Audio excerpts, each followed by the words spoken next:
Facebook webinar. Welcome to everybody. Hope everybody's doing well. A little bit of return to rain this week. So welcome. Who thought we would have said that after so many months of wet conditions? And today I'm going to welcome certainly one guest. We've got a few IT issues with another one, but it's a pleasure in welcoming Glenn Kirby, who's the technical manager for Syngenta UK and Ireland, also a webinar legend of recent weeks as well. So shaking his head, I was put up to that one. So welcome, Glenn. Thank you, Paul. Good to see you. Our next topics for the next 45 minutes, hopefully we are going to be joined by Mark Ferguson as well, STRI. So we're just trying to resolve one or two IT issues on that. If not, it's just going to be the two of us for the next 45 minutes. But what I want to discuss today, a few topics, and a little bit of a theme from last week as well. What we're learning, what we're continuing to experience during this lockdown period of maintenance, week 6 now of lockdown, who would have thought that? And explore some of the seasonal quirks as well, which we're starting to see reported. Some are sort of come around every year. Normally we're battling sort of Augusta syndrome at this time of year. This year we seem to be sort of biblical plagues of leather jackets popping up out of the ground. And that's something that certainly our expert Glenn here will talk about as well. It's widely reported. We've seen a lot of it. Also opportunities for seeding. We're in this strange situation. We're talking about it the other week of low levels of maintenance, reduced levels of maintenance, no play. Maybe there's light at the end of the tunnel with some form of social golf coming back. We're not sure on that yet, but you know, is there an opportunity to make progress if we can with seeding this year, and talk around that? So all this and the listeners' questions, viewers' questions, keep those coming in.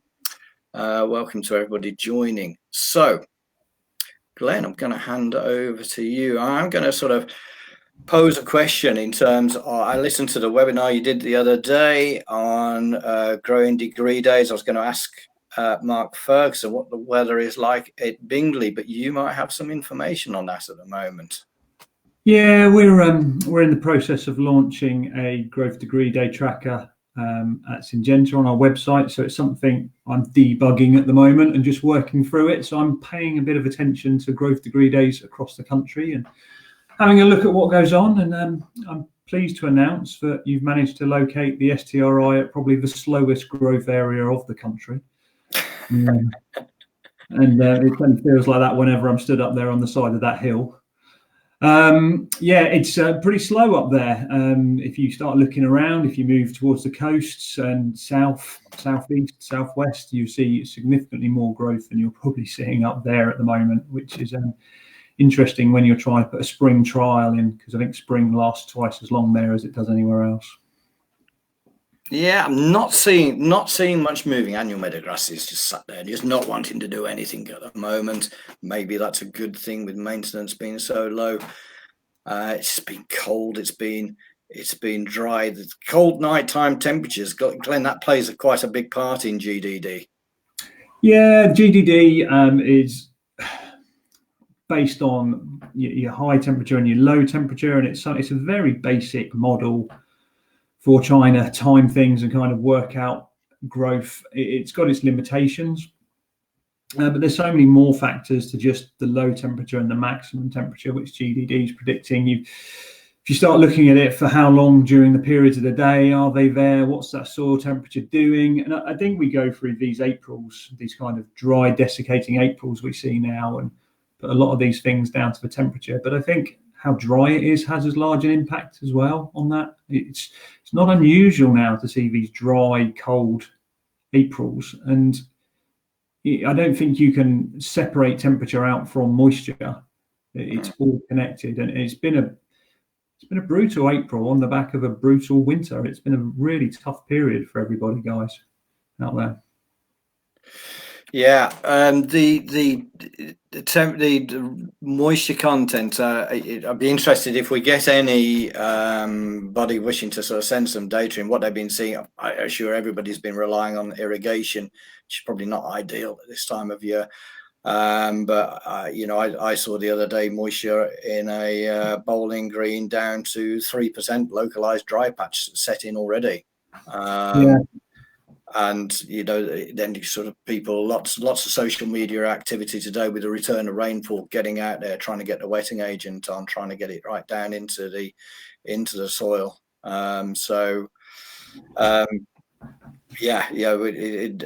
Too much rain or not enough of it, it's the same problem.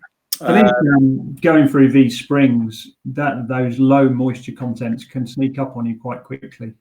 I've seen it numerous times in my career as a greenkeeper and course manager, that kind of sudden panic because everything looked like it was drying out on you, when in reality we were just moving into a period where there was some stress implanted on the plant at last, and it had just gone through the previous few weeks at really low moisture temperatures, but there wasn't enough stress to kind of highlight it.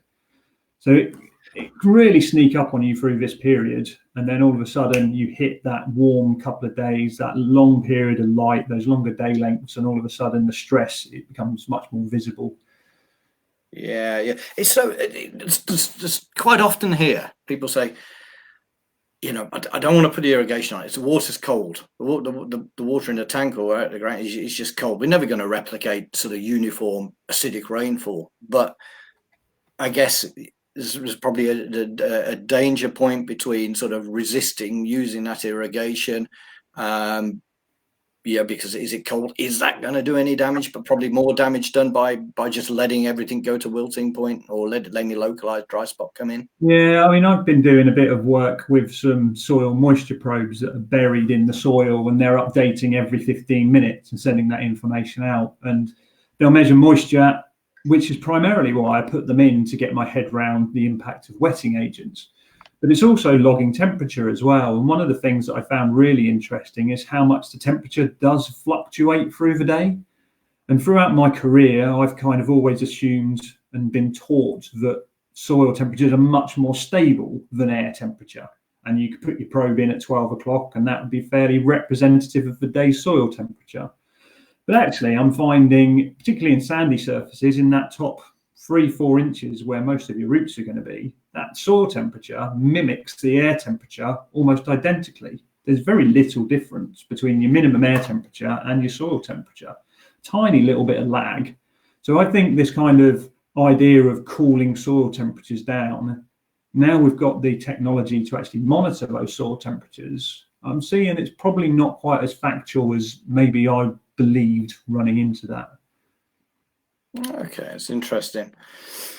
I mean, how is this playing a part in the trials that you're running up at STRI, the essential maintenance trials? What are you talk us through that, I suppose, a little bit, Glenn? I mean, what are you trying to achieve, and how this trial's been designed?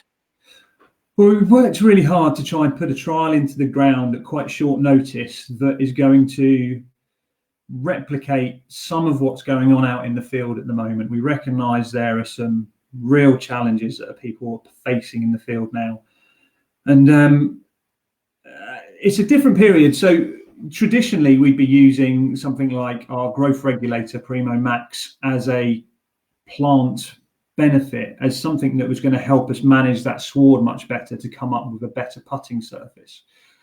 Whereas we've kind of changed over the last 5 weeks to looking at Primo as purely a growth regulator. How can we use it to reduce our cutting input? How can we use it to reduce the amount of maintenance we're going to put into these greens and free up some time, but still allow us to flip that switch and turn them back into high quality putting surfaces when we come out of this? So we tried to put a trial in the ground to kind of test the limits of that and feed that information back to the industry almost in real time. So as we do some assessments, we're trying to get that information out to people almost instantly to try and help them in their decision-making process on how to use the product.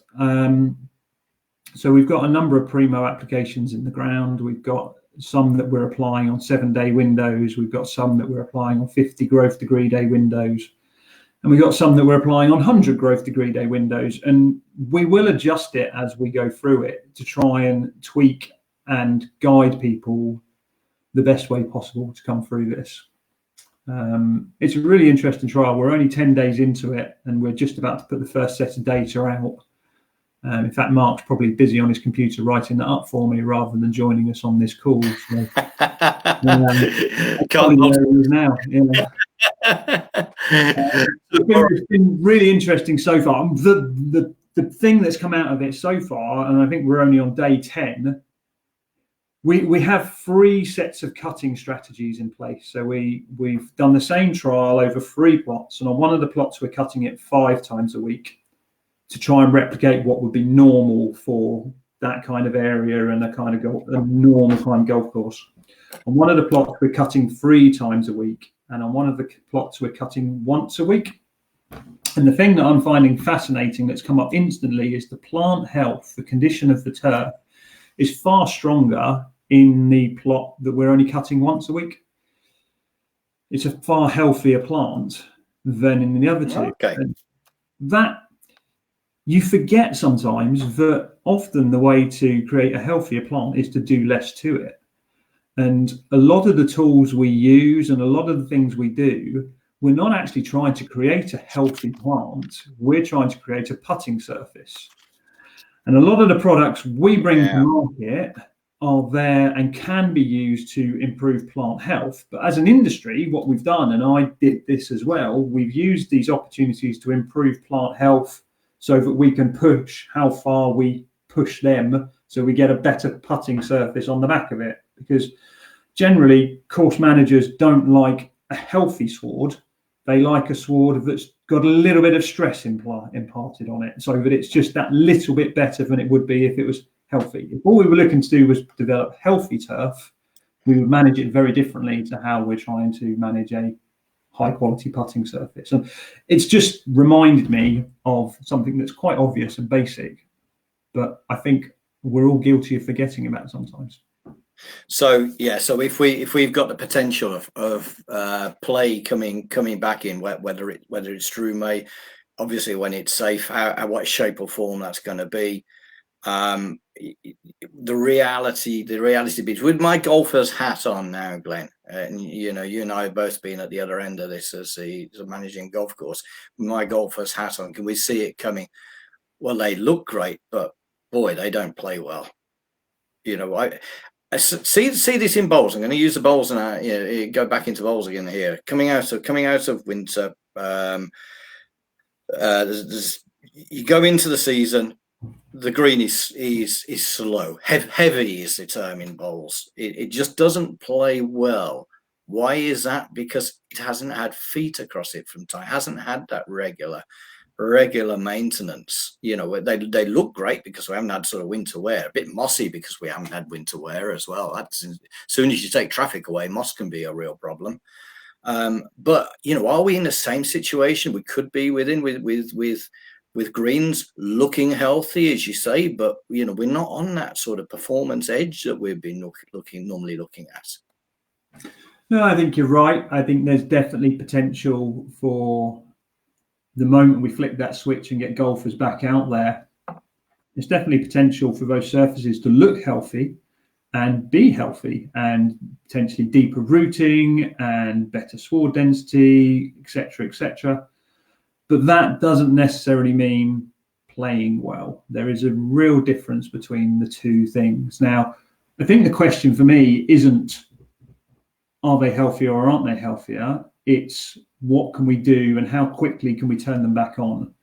And that's going to come down to resources for each club, the number of staff they've got, the machinery they've got available, and how quick they decide to flip and the pressure they're under to get things back. If we move back into a social golf and a very laid back golf style, which we may well do, probably means we'll open earlier if we go that route, then it may give us this opportunity to kind of refresh things and refresh the standards that golfers are expecting.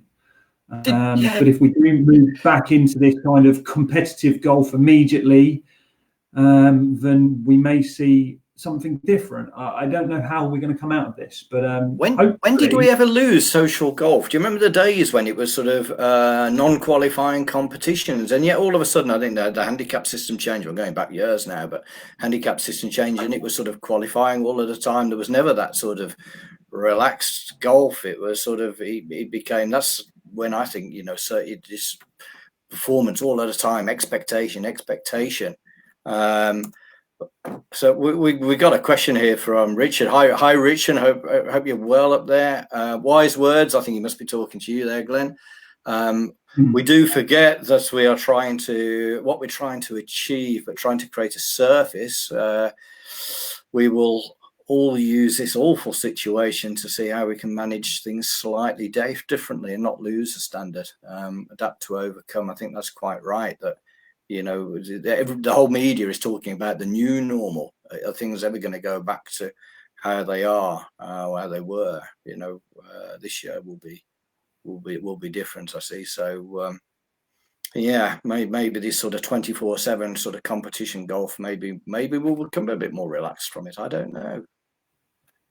I think it would do the industry good, but I know there's a lot of golfers that only retain their memberships to play competitive golf. There's no one size fits all for this, is there, for golfers? Yeah, and we shouldn't be sort of golf centric on this as well. Other sports services are going to have exactly the same thing. Local authority sports pitches. I've seen somewhere they've gone through winter, the wet winter conditions, awful. Undoubtedly, there's been periods of use when the surface was soft, and then coronavirus came in. No maintenance immediately. No play, no maintenance. It went dry. It's set like a corrugated piece of iron. The undulations in the pitch too. It's going to be, how do we get back from there? Dealing with that. So it's there's a lot of sort of maintenance schedules which haven't even sort of come into place yet. Certainly at the grassroots level. So it's going to be tough. Interested from any viewers wishing to send comments in on that, sort of pan sports. Got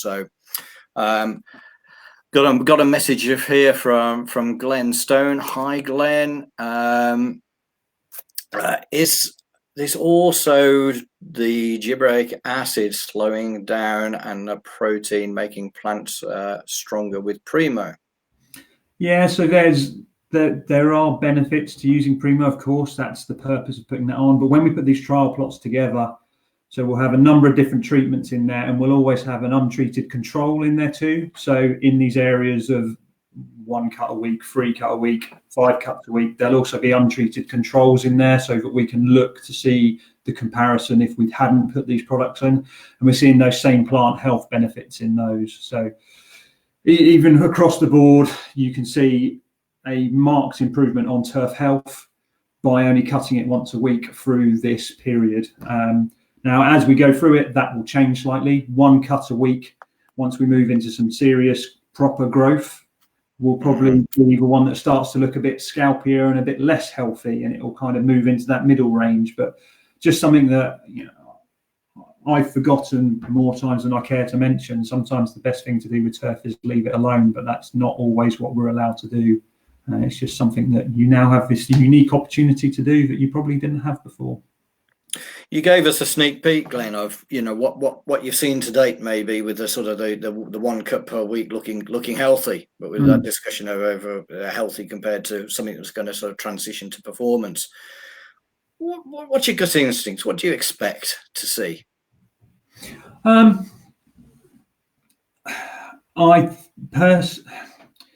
think I'm going to see. That's the purpose of doing this trial, really. We've got some high rates of Primo going in there. We've kind of maxed out what we're allowed to do with the label. We know Primo as a product has done, the reason it's so popular in the market is because it does a job. The interesting thing is going to be how quick can we flip that switch back to low maintenance or essential maintenance to high quality putting surfaces. And I don't think we'll really see that. We'll be able to look at it and kind of think, in this situation, I think this is going to come down cutting height wise and regularity for cuts. This is going to come better. I suspect in this situation where we're going to go at 7 calendar days with the highest rate of primo we can, that is going to give us our best chance, because that is going to give us our absolute maximum amount of active ingredient going into the plant. That is going to give us our best comeback to putting surfaces. The interesting thing will be beyond that, though, is have we pushed it too far? So a month after we've stopped and we've got them back to normal heights, do we see a downside to really maxing things out in spring? So it's not just about what we're going to see short term, about kind of getting it through this period, getting it back to being a putting surface. It's through the rest of the season, do we see a negative effect to having gone that hard that early? If we don't, there's some real lessons from that going forward for the future. Is it a tool we could use to reduce labour and still keep high surfaces? If we do, which would have been better? Could we have pushed it out to the growth degree day model? Would that have given us something better? That for me is the really interesting bit, is how quick can we turn it back, and is there a downside to doing what we've done? And we haven't got the ability to be 100% accurate in treating just the golf green, for instance. So, the shape of the golf green, with individual nodule control now moving towards technologies adapting all of the time. But for many, we're spraying off to that intersection between green collar and green. And there's, again, good topic that I've seen sometimes is a sort of turf collar decline. And whether it's associated to, does the application of trinixopac on a collar in an area where you've got stress from, let's say, roller or mower turning, etc. At times, probably when there's other environmental pressures, hot conditions maybe. But with a slightly higher height of cut on that collar, is the primo likely to react differently between a green, let's say, cut at 3.25 millimeter compared to a collar, let's say, cut at 7 millimeter? What we have seen in our trials is the longer the turf, the more impact the rate has on the product's longevity. So in a football pitch environment, in a stadium environment, you'll get more longevity out of higher rates than you would on lower heights of cut turf. So it's highly likely that in collars and areas of a high height of cut, we are kind of using more of a layering effect. So you're kind of building and building and building. And one of the purposes of using growth degree day models is to stretch out your windows so you get appropriate amount of overlap over products. Whereas the downside to going on a calendar is all the time the weather is cold, you're layering and layering and layering. So during this period, where it's quite cold spring at Bingley, not using growth degree days, using 7 days, we are massively layering up the product on top of each other. Now, in shorter turf, or longer turf, sorry, in the collar around it, you're not only going to be layering it, but you've got this improved impact of having longer turf too. So your rate is getting higher and higher and higher. Yeah.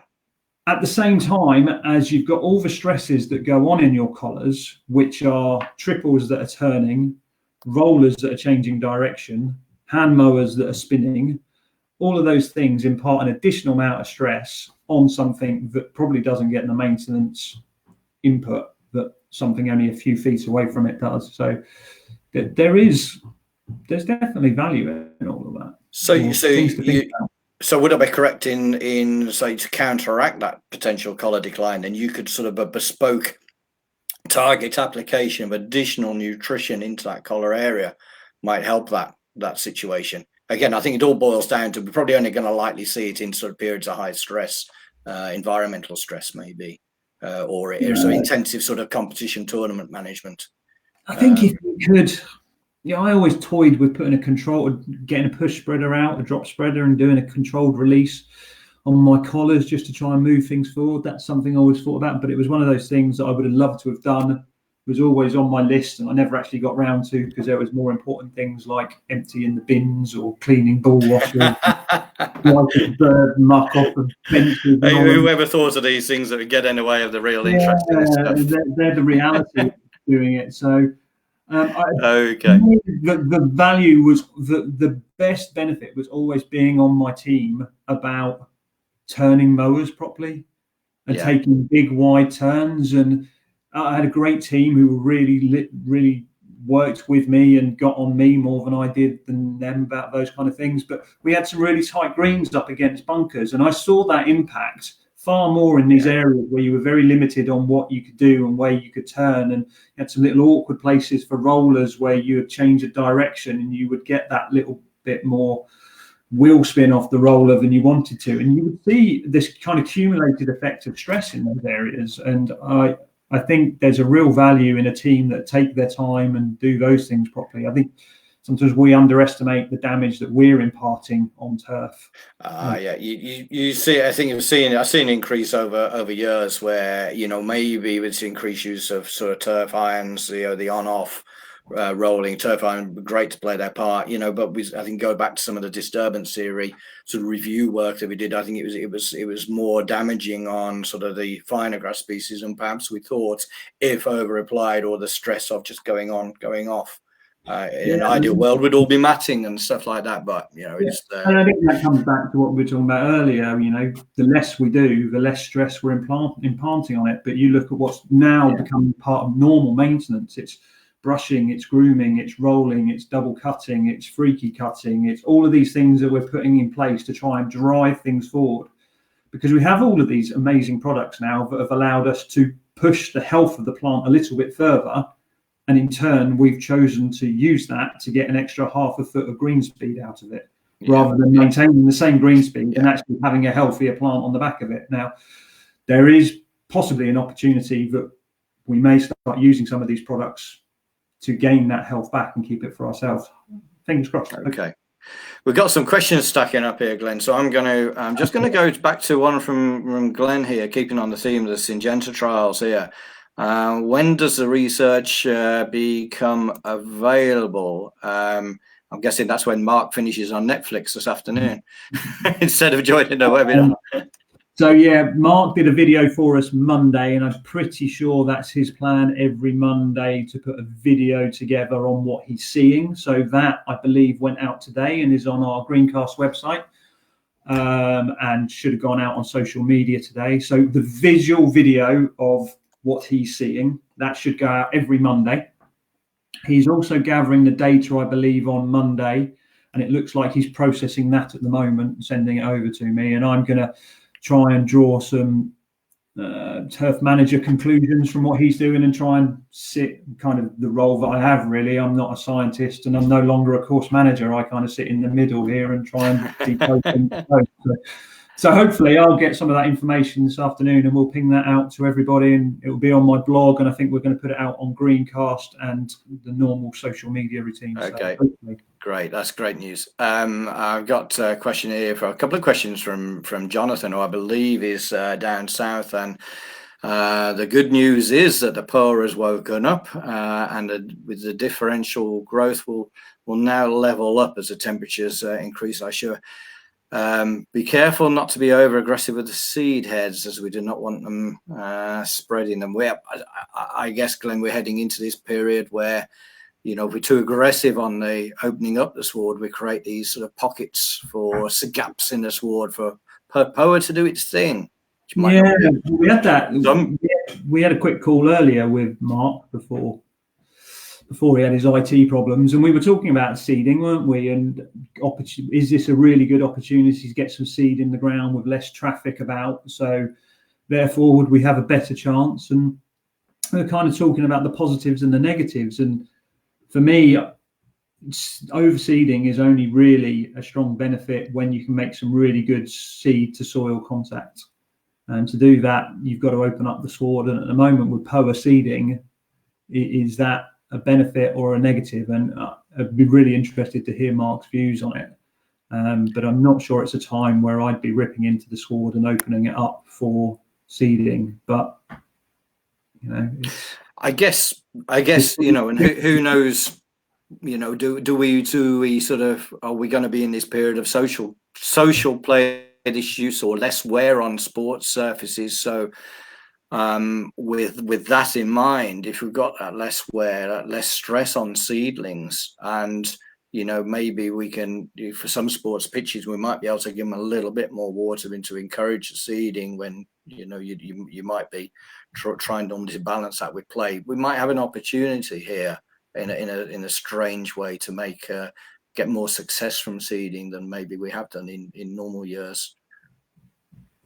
Yeah, I think, and again, it's going to come down to the club and what the members are going to, or what golfers will tolerate, and the relationship you have in there, and how they stagger this opening, and the attitude that golfers come back with. And I hope golfers come back with the attitude of, this is social golf, we're only allowed out 2 at a time, it's not competitive, we can continue to do X, Y, and Z, and the surfaces don't have to be absolutely A1. But I've not met many golfers that have given that much away. Most of them seem to expect the world, and and quite timely, I suppose. Another comment here from Jonathan. We have an opportunity to change the way we manage courses after this. I think we're going to have to. Look, we're going to be under pressure resources wise, I guess, if nothing else. But Jonathan goes on to say, I've kept time and motion records to show how we can be more effective in saving costs as a team. Well, that sounds really interesting, Jonathan. And I know from sort of past life, I've sort of looked at time and motion, and there isn't a 5-minute job. It's I'll use a situation of pitch marks, for instance, where the old age-old battle of repairing pitch marks, and this particular club had been charged with, well, the green staff are here anyway. The green staff could do it. We've got a welcome visitor. Hello. So we've got the green staff are here. They can do change the pitch mark, repair the pitch marks, but if it's a couple of minutes per green, over 18 greens, 20 with the chipping green, that adds up to time. And this particular club said, yeah, we can do that, and it's going to cost £6,000 a year. So the notice went back up to the members in terms of, can you repair your pitch marks, please? So there has got to be a change to the way we do things. The reality is that people might be under more pressure, staffing resources, budget resources. I guess, again, that's probably one of the things that you're looking at with your Syngenta trial, Glenn, that, how can we maximize our time through other areas of the golf course, which might still need to be maintained. Yeah, and let's not forget that golf clubs are more than just a golf course. I know we like to think that the golf course is the most important thing, but they're going to be looking to do everything they can to bring members in and open those doors and get things going. So there's going to be a world of compromises once we open those gates as well, and we're going to have to remember that. And it's going to be important that clubs are offering good quality surfaces to retain the members that they've got and bring new ones in from the ones they've lost. That's what we're here to do, to put surfaces out for people to play on. But hopefully there was a resetting of how we think going through this process in all areas of life. And we'll see how we come out of it. But I think we've got to look at some of our products slightly differently and offer some advice to try and help people use them in this new world that we're going to enter into. So whilst we're on the jolly message then of expectations, the return of play may well come at a time where we're seeing leather jackets popping out of the ground, popping out of pavements, I believe, Glenn, amongst other areas, and all bugs and creatures seem to be appearing. Why? What's going on with that? What is it? Is it a seasonal quirk? Is it because we've got less traffic out there, or these things are just wanting to be up at the moment, or what's your reports? Yeah, well, I think you're referring to some tweets that I put out a couple of weeks back. It was bank holiday weekend, and all of a sudden I got a whole host of messages from around the country of people seeing leather jackets on their greens in conditions they wouldn't normally expect to see it. So we've done a bit of inquiring, and it seems that there's been a bit of a phenomenon this spring of high levels of leather jackets just crawling around at times when we wouldn't expect it. And it's not just in turf as well. I've had a chat with a few entomologists that we work with, and they've seen it in other areas. One of the guys that we do some work with works in kind of the garden market quite a lot, and he was saying he's had a lot of people asking why they're seeing caterpillars climbing out from underneath their patios. So they've seen them in their gardens actually climbing through the pointing in between their patio cracks. So it's not just turf. I suspect we're seeing a little bit. There's my phone. I suspect we're seeing the true impact of having no massive amounts of chemical control anywhere in the industry, whether that be agriculture, turf, wherever. So population levels are increasing. I think we're continuing to see these really mild winters. And mild winters lead to a longer period of growth for them and maybe a change in their life cycle. And I just think we're starting to see the true picture of leather jacket challenges and damage without an awful lot of control products on the market available to us. Yeah, I've seen reports of people, that coming out of winter, you got a stressed area and a bit of water, a bit of feed, and nothing's happening, and suddenly you just start to have a look in the profile, and there's loads of leather jackets, and even where sheets have been placed over to try and give an indication, and mentioned last week can be a bit hit and miss, but all of a sudden these things seem to be coming out of the ground with sheeting, so something to try maybe, but whether that's the sort of the whole population or just a percentage of them, don't know. It's really difficult. I've been around to look at a lot of sites this winter and try and establish control levels. We've got quite a lot of trials in the ground out there, and even something as simple as a trial, where you would think, even with the expertise we have in the industry, doing population counts, even in a trial environment, is incredibly difficult. They can bury to really deep in the ground. They can move much quicker than you would expect through the soil profile. If you've got a verti-drain line there, the speed they can move up and down those to lower profiles is frightening, how quick they can move.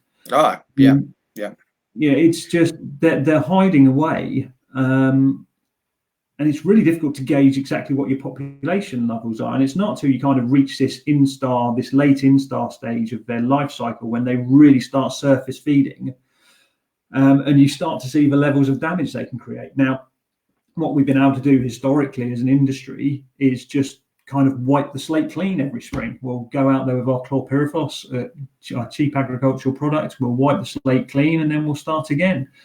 Whereas now we're really in this process of learning the life cycles of these things, understanding how many hatches a year, what different species there are in the ground, how far do they migrate. So even if you've got a product that control it within that surface for a certain period of time, what's stopping things migrating in after that period of control to just reinfest that area?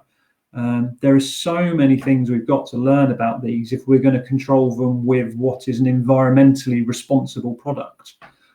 To get products registered now, we have to work really hard and proving just how safe they are to the environment, and trying to target a leather jacket without damaging a worm is an incredible piece of technology.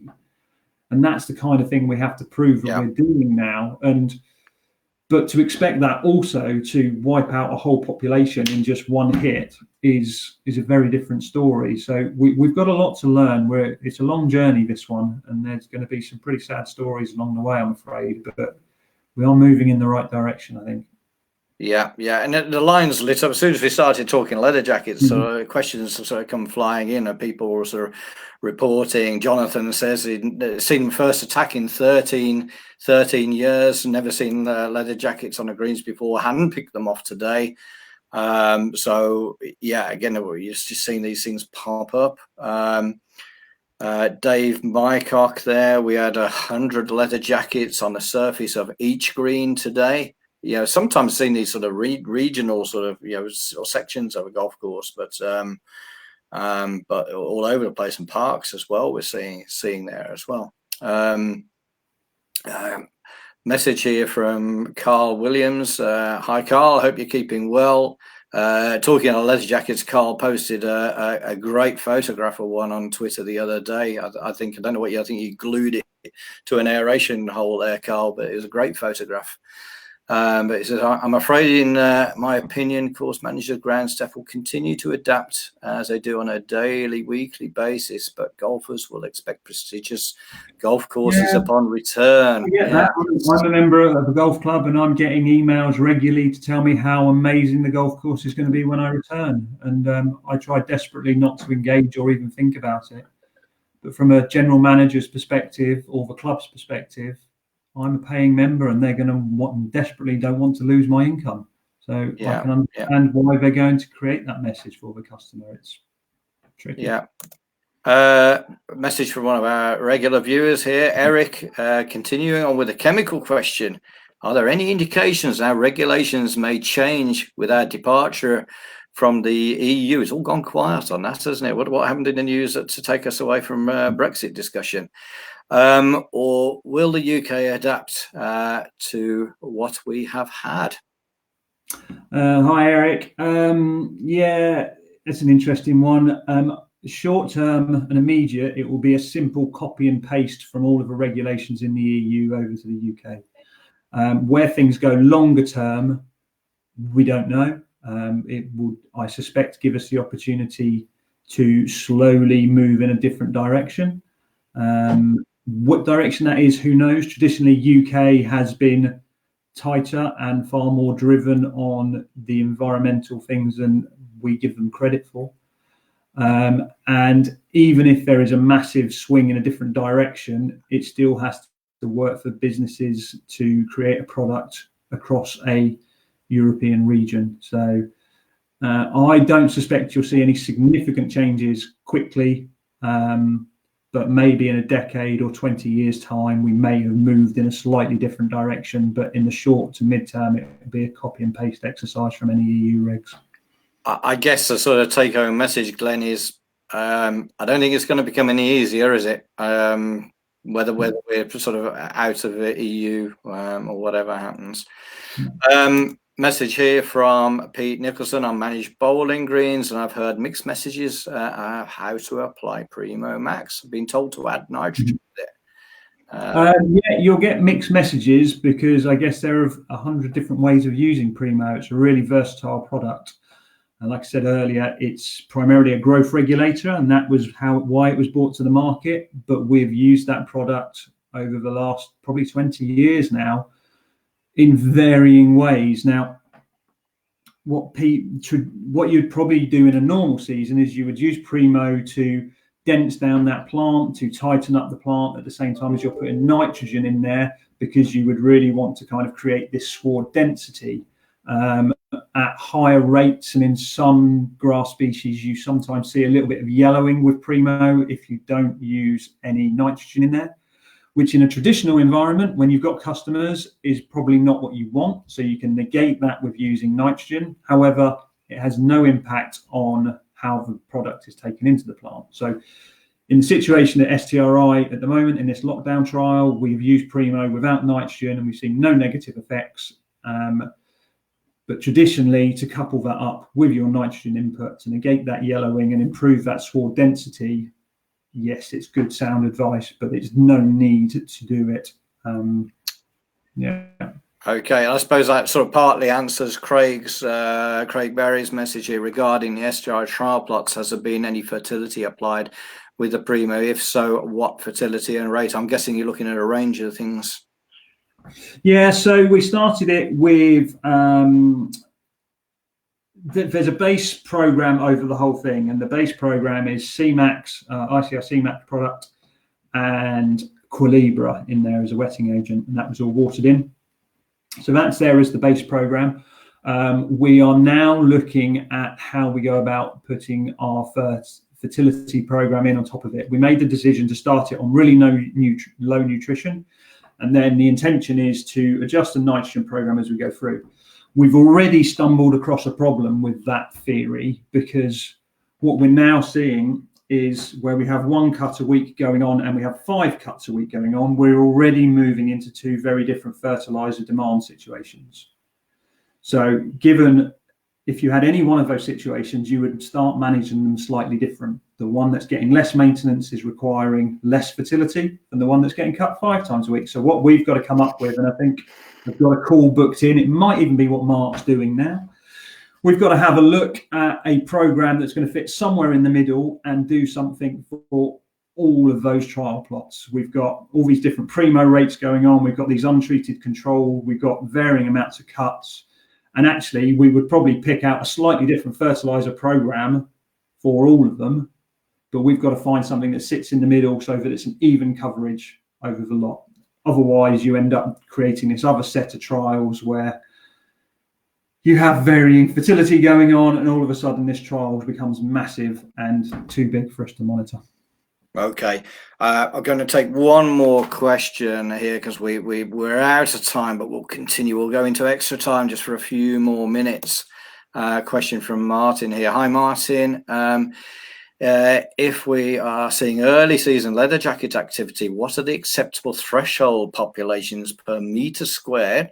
And will there be autumn hatch window still continue to be the best chance of managing the population? That's a great question. Yeah, thanks, Martin. Threshold levels. I've heard figures mentioned, and I probably have used exactly those same figures in some of my presentations that you've heard.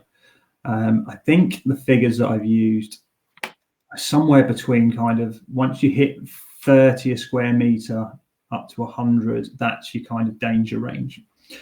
But honestly, from my experience going out there and trying to measure these things, I don't know how you would pick out 30 a square meter or 100 square meter, because they go down to such depth, they move so quick. Trying to establish how many you've got in the surface is really, really tricky, because you can measure them one day and then go back to the same area the next day and they'll have moved to a different area of the profile. So I think establishing these thresholds is becoming increasingly more difficult. As far as managing them goes, we are, as many of you are aware, in the process again of applying for another emergency authorization for our insecticide Celiprin. Regulations are only going to permit us to have one application of that per year, whatever the situation. So you've then got to start looking at when is the best time to get the very best out of it. As we move into these climates that are kind of more consistent, staying much more mild through the winter. We saw last year using Pest Tracker, which thank you for everyone for engaging, but we saw last year all the way from April through to the end of October, we had crane fly laying. So trying to pick one ideal window to get the best results is going to be really tricky, and why it's so important we learn more about the life cycle of these pests. For me, it's still that biggest hatch is going to be the autumn, that kind of end of August, September, maybe even October period. That's going to give us our best chance to control anything, or the largest percentage. So at the moment, that's still where I'm looking as our best chance of maximum success. Okay. Right. Look, I think we're going to sort of wrap up from here. We could talk about various subjects and this, but we haven't got Coldplay to sing us out at the end of this production. But on behalf of STRI, thank everybody for joining. Glenn, I think on behalf of Syngenta, you got a sign out message? Yeah, just thank you for everyone taking time to listen to us. We're here to support. If you want some help, if there's anything we can do, get in touch. I try to put loads of stuff out on my blog. The trial, we're doing the trial to try and help you guys out. And even if it's just giving you some data to support you when golfers go back. Myself and Dan have both been course managers, and I think we've got a bit of an idea of what you're going through at the moment. We're here to help. If you want us, give us a shout. But in the absence of Coldplay, I'm going to use this as a quote that Jonathan Budd had messaged in, and this is a great way to sign out. And I'm not going to say anything after this because it's such a positive message. This is a great time to be involved in turf management. We're at the forefront of great change. Just like the virus, amazing things happen when people need to find the answers. See you next week. Very good.